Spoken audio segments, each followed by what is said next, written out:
Já percebeu o quanto é forte o livro de Levítico? Quantas coisas esse livro nos traz e resgata também a santidade ao Senhor, a vida, né, que nós temos que ter para com Deus? Hoje, Levítico 24, vamos ver se a gente chega ao 25. Chegamos, com certeza. O 26 é que eu não garanto, mas vamos então meditar. Vamos pedir a Deus que Ele nos dirija e que Ele também nos abençoe. Ó Deus, eu entrego essa meditação nas tuas mãos, em nome de Jesus. Que o Senhor fale conosco e nos dê o entendimento dessa tua palavra. Meu Deus, eu peço por essa pessoa que está acompanhando comigo essa meditação, que o Senhor dê força para ela permanecer aqui, lendo, meditando, ouvindo tua voz, ouvindo o que o Senhor tem para dizer e avivando a fé. Nos avivando a nossa fé para que possamos te servir. O Senhor disse, através da boca do teu servo, sem fé é impossível agradar a Deus, e nós queremos agradar o Senhor em tudo. Por isso eu agradeço por essa oportunidade. Graças a Deus. Aí diz assim: E falou o Senhor a Moisés, dizendo: Ordena aos filhos de Israel que te tragam azeite de oliva puro batido para a luminária, para manter as lâmpadas acesas continuamente. Então, lembra do candelabro? As lâmpadas, elas não poderiam apagar, porque a lâmpada ou a chama, ela é a representação do Espírito Santo, da direção de Deus. Então, ela nunca poderia ser apagada, né? Quem deixasse ela apagar é porque espiritualmente também estava apagado. No 3, Arão as porá em ordem perante o Senhor continuamente, desde a tarde até a manhã, fora do véu do testemunho, na tenda da congregação. Estatuto perpétuo é pelas vossas gerações. Sobre o candelabro de ouro puro, porá em ordem as lâmpadas perante o Senhor continuamente. E aí o comentário diz, a lâmpada acesa. O candelabro não se mantinha aceso por si só. Por isso, precisava ser abastecido diariamente com azeite puro da oliva. Da mesma forma, o homem por si mesmo não produz luz para se iluminar neste mundo de trevas. Esse precioso azeite simboliza o Espírito Santo, que é a fonte de vida de que necessitamos. Além disso, é o combustível divino que mantém nossa fé acesa. Mas esse abastecimento deve ser diário, para que o novo óleo seja colocado em nosso interior. Sem o Espírito Santo, até o ser humano mais sábio e renomado neste mundo não tem brilho, e é como uma lamparina com um pavio fumegando. Assim como o Senhor ordenou que Arão fizesse a reposição do azeite no candelabro, ele ordena hoje a você, ponha em ordem a sua vida espiritual. Essa é a importância de quando nós lemos isso, nós encontramos isso também dentro de nós. Se o nosso corpo é templo do Espírito Santo, naturalmente essa chama está dentro de nós. Por isso que o apóstolo Paulo ele diz assim, não apagueis, não entristeceis o Espírito Santo. Porque a gente pode deixar apagar. Lembra as 5 virgens nécias? Qual foi o problema delas? Elas não levaram azeite extra, né? A chama delas se apagaram.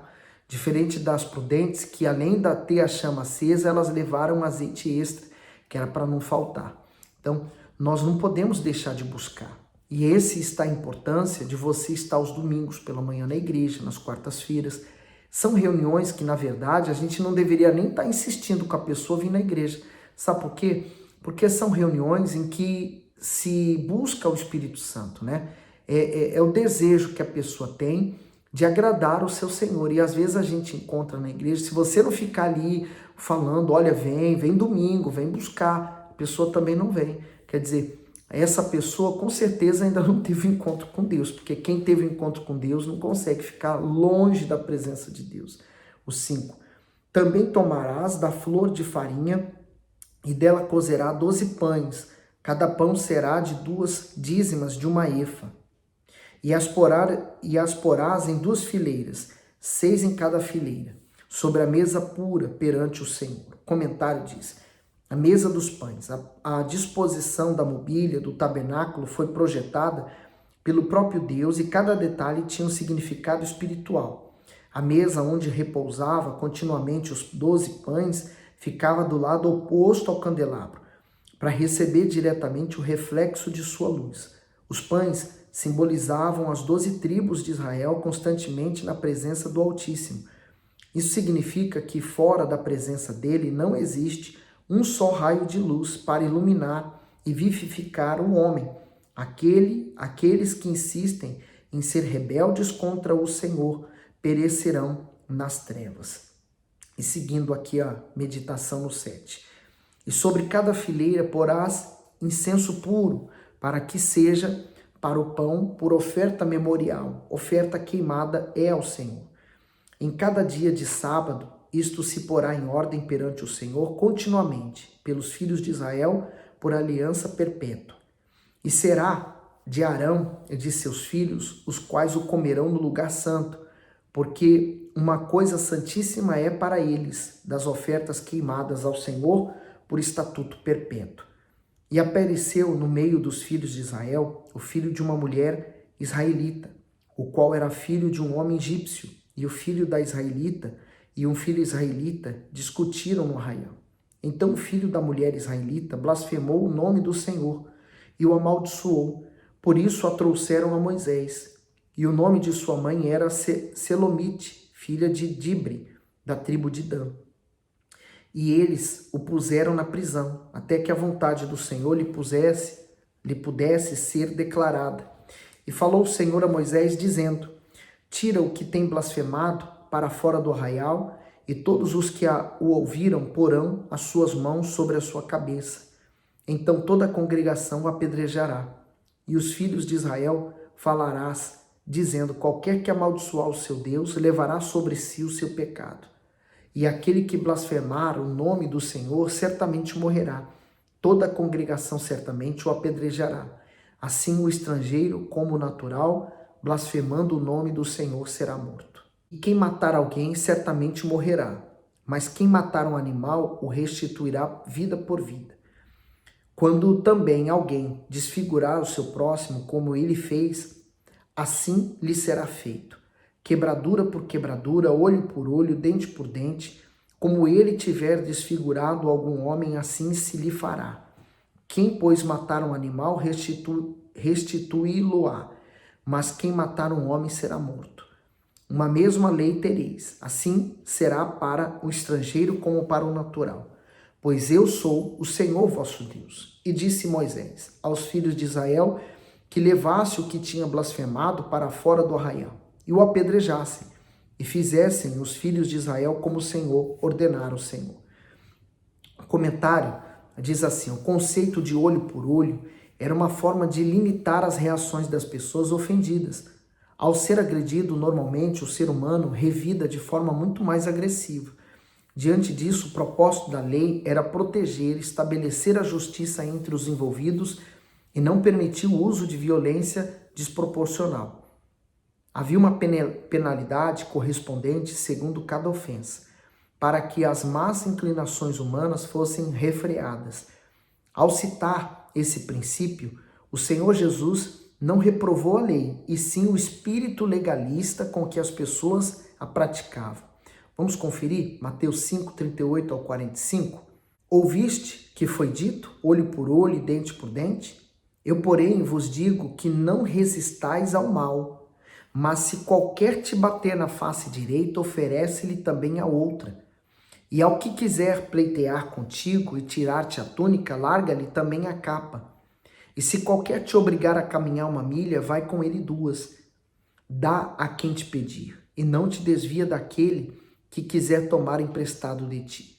Ouviste que foi dito: amarás o teu próximo e odiarás o teu inimigo?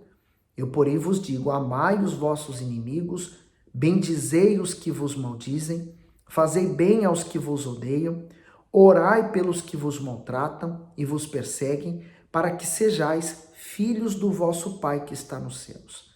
Porque faz que o sol se levante sobre maus e bons, e a chuva desça sobre justos e injustos. Então tá aqui um grande ensinamento, né?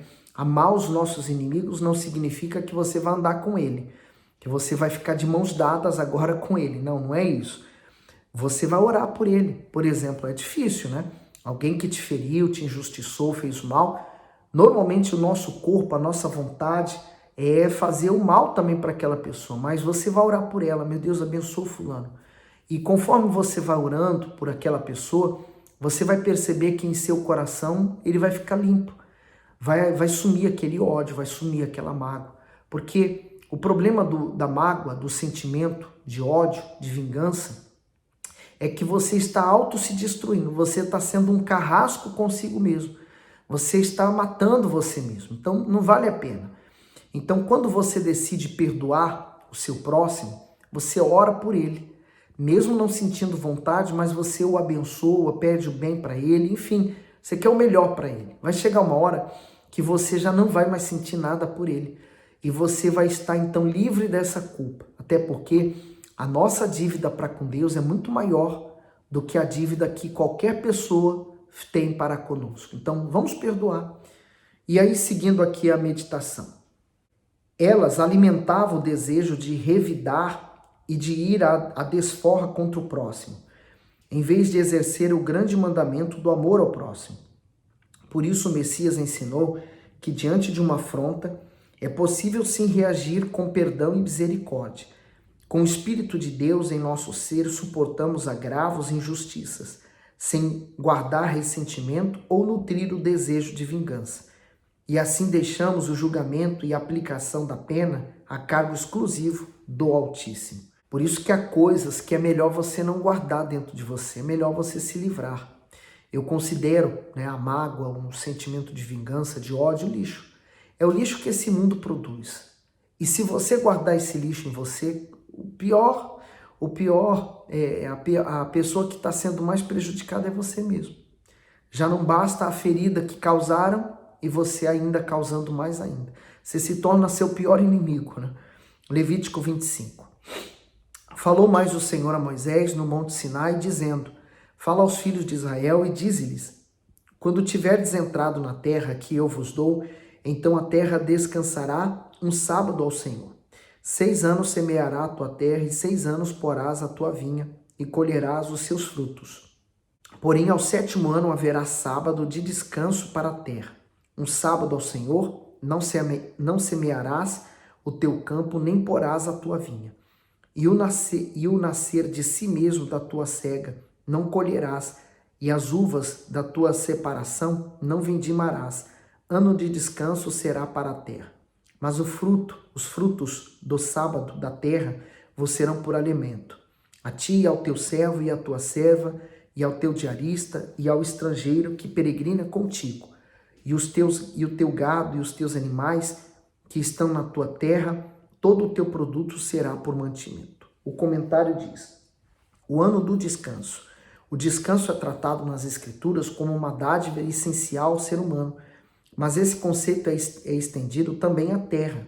Por isso, o Altíssimo determinou que a cada 7º ano a terra tinha que descansar do plantio, isto é, não poderia haver plantação nem colheita em grande escala.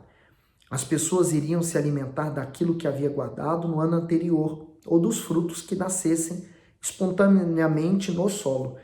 Essa ordenança sagrada relembrava aos filhos de Israel que a terra não era deles, e sim do Senhor. Cabia a eles, então, serem mordomos fiéis e tementes a Deus para administrarem seus recursos. Para isso, precisariam crer, obedecer e confiar nele.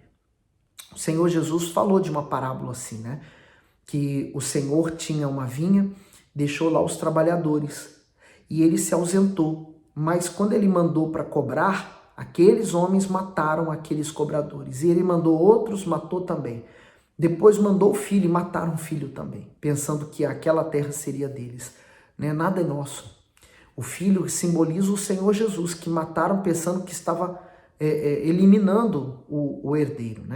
Pelo contrário, Deus, ele é o dono de tudo. Deus é o Senhor de todas as coisas. Você morre hoje, por exemplo, nenhum bem, nenhum patrimônio, nenhum dinheiro que você possua vai com você. Vai ficar tudo aí. Então é essa consciência que o dizimista tem, que a pessoa que entregou a vida dela para Jesus, ela tem. Ela não considera nada dela. Ela sabe que tudo é do Senhor. Também contará 7 semanas de ano, 7 vezes 7 anos. de maneira que os dias das 7 semanas de anos te serão 49 anos. Então, no mês 7º, ao 10 do mês, fará passar a trombeta do jubileu. No dia da expiação, fareis passar a trombeta por toda a vossa terra. E santificareis o ano do 50º, e apregoareis liberdade na terra a todos os seus moradores. Ano de jubileu vos será, e tornareis cada um a sua possessão, e cada um a sua família. O ano 50º vos será jubileu. Não semeareis, nem colhereis, e o que nele nascer de si mesmo, nem nele vindimareis as uvas das separações. Porque jubileu santo será para vós.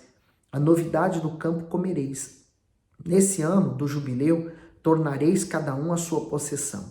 E quando venderdes alguma coisa ao vosso próximo, ou a comprardes da mão do vosso próximo, ninguém engane o seu irmão, conforme o número dos anos desde o jubileu. Comprarás ao teu próximo, e conforme o número dos anos da colheita, ele o venderá a ti. Conforme se multipliquem os anos, aumentarás o seu preço, e conforme a diminuição dos anos, abaixará o seu preço, porque conforme o número das colheitas é que ele te vende.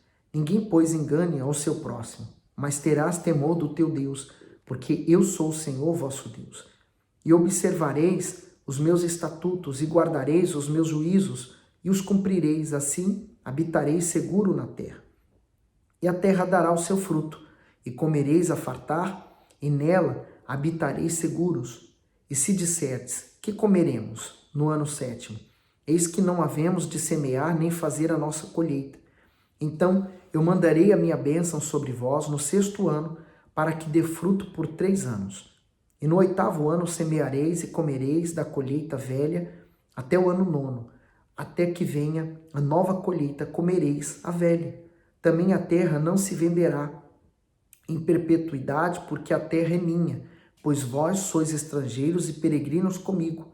Portanto, em toda a terra da vossa possessão dareis resgate à terra. Quando o teu irmão empobrecer e vender alguma parte de sua possessão, então virá o seu resgatador, seu parente, e resgatará o que vendeu o seu irmão.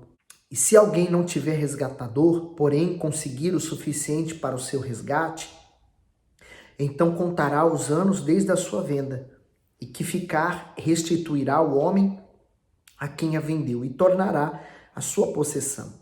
Mas se não conseguir o suficiente para restituí-la, então a que foi vendida ficará na mão do comprador até o ano do jubileu. Porém, no ano do jubileu sairá, e ele tornará a sua possessão. E quando alguém vender uma casa de moradia em cidade murada, então poderá resgatá-la, até se cumpra o ano da sua venda. Durante um ano inteiro será lícito o seu resgate. Mas se cumprindo-se-lhe um ano inteiro ainda não for resgatada, então a casa que estiver na cidade que tem um muro, em perpetuidade ficará ao que a comprou. Pelas suas gerações não sairá no jubileu. Mas as casas das aldeias que não têm muro ao redor serão estimadas como o campo da terra. Para elas haverá resgate e sairão do jubileu. Mas no tocante às cidades dos levitas, as casas das cidades da sua possessão, direito perpétuo de resgate terão os levitas. E se alguém comprar dos levitas uma casa, a casa comprada e a cidade da sua possessão sairão do poder do comprador no jubileu, porque as casas da cidade dos levitas são a sua possessão no meio dos filhos de Israel. Mas o campo do arrabalte das suas cidades não se venderá, porque lhe é possessão perpétua. Vamos ler o comentário? O ano do jubileu. A cada 50 anos, as trombetas soavam anunciando o ano do jubileu. Esse preceito evocava um princípio fundamental para Israel. Tudo pertencia ao Senhor. Os bens, os escravos, a terra, inclusive eles mesmos, eram propriedades divinas. Por isso, nesse período, os escravos eram libertos, as propriedades que haviam sido confiscadas para pagamento de dívidas eram devolvidas às famílias pertencentes e a terra descansava do cultivo. O Senhor Deus instituiu esse ano para organizar a sociedade de forma justa e impedir que os mais poderosos dominassem com crueldade os menos favorecidos. Um dos primeiros atos do Senhor Jesus foi proclamar o ano do jubileu como o ano santo e aceitável ao Senhor. Somente a sua vinda poderia estabelecer continuamente a liberdade dos oprimidos e cativos pelo pecado e o direito a todos de possuírem uma vida abundante. Vamos conferir Lucas 4, 16 ao 21. E chegando a Nazaré, onde fora criado, entrou numa cidade, num dia de sábado, segundo o seu costume, na sinagoga, e levantou-se para ler. E foi-lhe dado o livro do profeta Isaías. E quando abriu o livro, achou o lugar em que estava escrito: O Espírito do Senhor está sobre mim, pois que me ungiu para evangelizar os pobres, e enviou-me a curar os contritos de coração, a proclamar liberdade aos cativos e restauração da vista aos cegos, e pôr em liberdade os oprimidos, e anunciar o ano aceitável do Senhor. E cerrando o livro, tornando-o a dar ao ministro, assentou-se, e os olhos de todos na sinagoga estavam fitos nele. Então começou a dizer-lhes: Hoje se cumpriu essa escritura em vossos ouvidos. Por isso que todos os que recebem também o Espírito Santo se tornam como Jesus, cheios do Espírito Santo e também aptos a fazer a sua obra. Agora o 35. E quando o teu irmão empobrecer e as suas forças decaírem, então sustentá-lo-ás como estrangeiro e peregrino viverá contigo. Não tomarás dele juros nem ganho, mas do teu Deus terá temor, para com teu irmão viva contigo.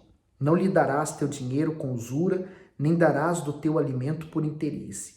Eu sou o Senhor vosso Deus, que vos tirei da terra do Egito, para vos dar a terra de Canaã, para ser vosso Deus. Então Deus sempre lembrava quem eles eram, né? A situação em que eles se encontravam, e agora, numa melhor condição, eles deveriam pensar no próximo.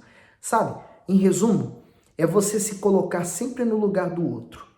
Quando você faz isso, você vai saber entender a dor do seu próximo, e é a dor que Deus sente. O 39. Quando também teu irmão empobrecer, estando ele contigo, e vender-se a ti, não farás servir como escravo. Como diarista, como peregrino estará contigo. Até o ano do jubileu te servirá. Então sairá do teu serviço, ele e seus filhos com ele, e tornará sua família e a possessão de seus pais, porque são meus servos, que tirei da terra do Egito. Não serão vendidos como se vendem os escravos.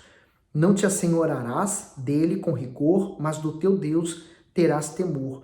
E quando o teu escravo ou a tua escrava que tiverdes serão das nações que estão ao redor de vós, deles comprareis escravos e escravas. Também os comprareis dos filhos dos forasteiros que peregrinam entre vós, deles e das suas famílias que estiverem convosco, que tiverem gerado na vossa terra, e vos serão por possessão. E possuí-lo-eis por herança para vossos filhos depois de vós, para herdarem a possessão. Perpetuamente os fareis servir. Mas sobre os vossos irmãos, os filhos de Israel, não vos assenhorareis com rigor uns sobre os outros. E se o estrangeiro ou peregrino que está contigo alcançar riqueza, o teu irmão que está com ele empobrecer e vender-se ao estrangeiro ou peregrino que está contigo, ou alguém da família do estrangeiro, depois que o houver vendido, haverá resgate para ele. Um de seus irmãos o poderá resgatar, ou seu tio, ou o filho do seu tio o poderá resgatar, ou um dos seus parentes da sua família o poderá resgatar, ou se alcançar riqueza, se resgatará a si mesmo, e acertará com aquele que o comprou, desde o ano que se vendeu a ele até o ano do jubileu, e o preço da sua venda será conforme o número dos anos, conforme os dias de um diarista estará com ele. Se ainda faltarem muitos anos, conforme a eles restituirá para seu resgate parte do dinheiro pelo qual foi vendido. E se ainda restarem poucos anos até o ano do jubileu, então fará contas com ele, segundo os seus anos restituirá o seu resgate. Como diarista de um ano em ano, estará com ele, não se assenhorará sobre ele com rigor diante dos teus olhos. E se desta sorte não se resgatar sairá no ano do jubileu, ele e seus filhos com ele, porque os filhos de Israel me serão servos, meus servos são eles, que tirei da terra do Egito. Eu sou o Senhor, vosso Deus. Tudo isso eu vejo só uma coisa, Deus cuidando do seu povo. Deus cuida de você como a menina dos seus olhos. E por isso, se sinta grato, né? Seja feliz, contemple essa grandeza, essa magnitude que vem da palavra dele, porque ele é grande demais, né? Que maravilha poder ser cuidado por um Deus tão grande. O Criador de todo o universo se preocupa com a gente, meras criaturas, cheias de falhas, cheias de erros, mas esse é o Deus que nós servimos. Graças a Deus. E que por tanto amor, ele enviou o seu próprio Filho para morrer em nosso lugar e nos resgatar para ele, para também sermos seus filhos. Graças a Deus. Que Deus abençoe você, dê o seu gosto, partilhe, faça seu comentário. Não esqueça disso não. Fique bem.